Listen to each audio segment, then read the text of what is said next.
PP मुखालिफ़ इत्तेहाद जी अहम गॾिजाणी GDA MPA Ali Gauhar Khan माहिर जी सरबराही में थी गुज़री, जंहिंमें मुख़्तलिफ़ ज़िलनि खां माण्हू आया। उन मौक़े ते GDA अॻवान सरदार अली गौहर ख़ान माहिर चयो त पीपी मुखालिफ़ इत्तेहाद जो आगाज़ लाड़काणे खां शुरू कयो आहे।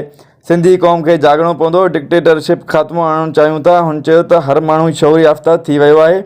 जमहूरियत जे लाइ विढ़ंदा अचूं पिया, पर सिंध में जमहूरियत रही नाहे। ॿिनि खे हक़ नथा मिलनि त घोटकी वारनि खे छा मिलंदो?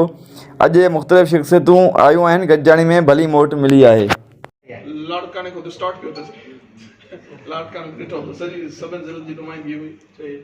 बिल्कुलु हर माण्हू पंहिंजी जाइ ते जेको आहे शऊर वारो माण्हू उहो चए थो यार हे छा आहे, हे त जेको आहे सो बिल्कुलु ई जमहूरियत जे लाइ विढ़ंदा रहियासीं, लेकिन हे त जमहूरियत त कोन्हे। हे त जेको आहे सो सभई माण्हू ते विराए सिराए कपाए था छॾनि टपनि, हेॾे त कुझु पुॼे ई नथो। कहिड़ी जमहूरियत? 18वीं तरमीम खां पोइ छा मिलियो आहे पाण खे?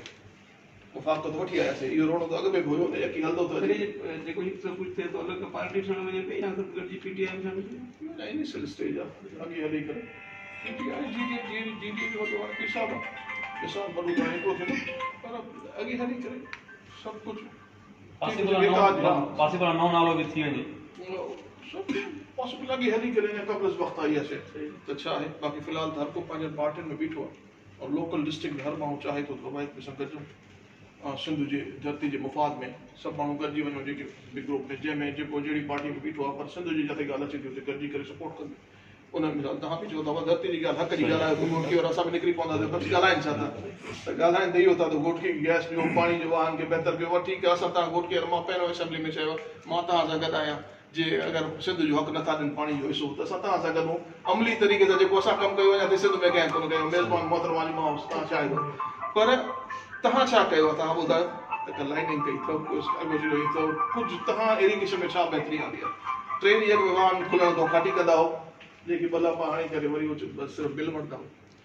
MADAR जा पैसा ॾिसो, जेको कहिड़ो रोड ठीकु आहे, छा आहे, कुझु बि सही। जेका शुरूआत थी आहे लाड़काणे खां, ज़ाहिर ॻाल्हि आहे घोटकी ऐं पीपल्स पार्टी सां लाॻापियल बि केतिरा उन जा इत्तेहादी हूंदा, उन जा MPs हूंदा जेके मायूस हूंदा, उन्हनि जो बि को राब्तो थियो आहे असां इन माहौल में?